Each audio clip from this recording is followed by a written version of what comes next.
Party जो भी वहाँ पे फायर हुआ, सबसे पहला जो वहाँ से फायर आया तो फायर आरबीजी राउंड का फायर आया, तो इतना तगड़ा धमाका होता आरबीजी राउंड का, उसमें आदमी दहल जाता है कि क्या हो गया। और जैसे वो फायर आया तो उसके बाद फिर एसटीएफ और डीआरजी वालों ने फायर खोल दिया, यूबीजीएल सीजीएल। फिर वहाँ पे इतना चला, हमारे टूआईसी सर थे इसमें, संदीप द्विवेदी सर, वो उसमें जख्मी हुए हैं, उनके हाथ पे गोली लगी और एक रान पे गोली लगी। और हमारे डीसी सर हैं मुनीष सर, उनके हेड पे बैक साइड में उनके यूबीजीएल का स्प्लिंटर लगा। एक हमारा इंस्पेक्टर साहब है, वो बेचारा बाद में शहीद हो गया। वो तो ग्राउंड के अंदर उसको हिट हुआ, बुलेट हिट हुआ सीधे डायरेक्ट चेस्ट पे सामने से। नक्सल को खदेड़ते हुए पार्टी को फायर एंड मूव करवा रहे थे एडवांस, तो उन्होंने एक कोने से मतलब कि पार्टी को गुजारा, तो बस वहीं से उनको किसी ने झाड़ी में शूट किया, वहीं से गया। उसके बाद जो हम लोगों ने जो एम्बुश में गिरे थे, हमने उनका एम्बुश तोड़ा। एम्बुश तोड़ा, सीजीआरएल आरएल मारा है, जूबीजल मारा है, एम्बुश तोड़ा। एम्बुश तोड़ के फिर वहाँ से हम भागे हैं सारे, पूरे डीआरजी एसटीएफ। फिर हमने उल्टा उनके ऊपर किया, काउंटर एम्बुश किया। वहाँ मुठभेड़ चली 6 घंटे। वहाँ से हम लोग सेट पे बोलते रहे। बाकी भाइयों, इस फौज को सैल्यूट है, लड़ती है, करती है और काम पे खरी उतरती है। लेकिन ग्राउंड में जो लड़ा वो बिल्कुल सही तरीके से बेड़ा पार करता है। जो वहाँ पे डर गया ना, मैंने ये चीज़ कल सरेआम देखी, जो डर के बैठ गया ना, उसको बुलेट तो बैठे बैठे भी लग जाएगा। जो वहाँ से दाएं बाएं जाके फायर करता रहा, निकलता रहा, फायर करता रहा, निकलता रहा, उनके फायर की चिंता नहीं करनी, उनका फायर तो चलता रहेगा। वो उनके पास पता नहीं कितना अमुनिशन था, कितना सेल था, क्या था, ये समझ में नहीं आया कि इतना अमुनिशन उनके पास कहाँ से आ गया। भाई नरेश उस्ताद, आपने जो सी एच जब डब्ल्यू टी बेलगाम में सिखाया, 3 महीने आपसे रगड़ा खाया, लेकिन एक चीज़ वहाँ सीखी, चाहे कुछ भी हो जाए, लड़ो, लड़ो और जीतो, फाइट करो। ठीक है, जीतेगा कोबरा, जीता कोबरा, लास्ट तक लड़ता और हम लड़े।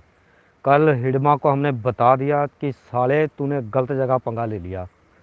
उसकी नक्सली की पता कितनी बुरी कंडीशन कर रखी थी हमने, कम से कम नहीं तो 40-42 नक्सली मरे हैं उसके। 2 ट्रैक्टर भर के उसकी डेड बॉडी गई हैं गांव में। आज जो टीमें वहाँ गई थी ना सर्च करने के लिए, उनसे पता किया, इतना नक्सली मारा है। गांव वालों ने उनको आगे नहीं आने दिया टीमों को। वो बोल रहे आप जो ये न्यूज़ में दिखा रहे ना 3 मरे 4 मरे, ये तो हिडमा को देना पड़ेगा जवाब इसका। वो आएगा, वो निकालेगा पत्रिका में, पक्का लिखेगा वो। वहाँ पे हम सेट से बोलते रहे चौपर चौपर चौपर चौपर। यार मानना पड़ेगा इस फौज को।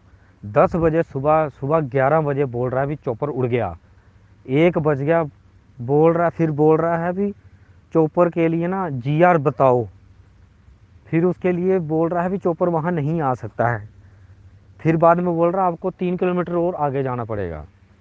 वहाँ गए, वहाँ भी जाके बोल रहा है कि चौपर अभी तक, चौपर के लिए सोच रहे हैं, बात चल रही है आईजी से। अरे यार हद हो गई, री इन्फोर्समेंट तुम नहीं भेज रहे। री इन्फोर्समेंट के लिए 168 को बताया, वो लोग अपनी कंपनी से चले हुए एक पहाड़ी पे बैठे हुए जाके, बताओ, कोई मतलब नहीं। लेकिन जैसे हमारी पार्टी थोड़ी सी आगे आई तो नक्सली हमारे पीछे 8 किलोमीटर तक आए हैं। और वो 8 किलोमीटर तक आने के बाद जब सीआरपी को, हमारे को पता चल गया ना इस जीआरपी सीआरपी है, फिर हमने उनको फ़ोन किया।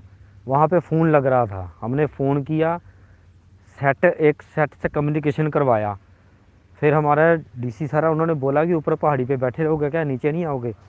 फिर उन लोगों ने नीचे से आके दाहिनी तरफ से पूरा घेरा डाला है।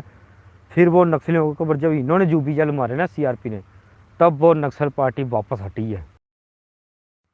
भाई इन बंदों को सैल्यूट है दिल से, जो बंदे गए। कल हमने कैंप में आके खाना नहीं खाया, हमारा खाना ऐसे पड़ा रह गया। रात को 1:30 बजे कैंप में वापस आए, हमें नींद नहीं आई। आज पूरा दिन भी हम पूरे ऐसे बैठे रहे, लेकिन मन नहीं किया।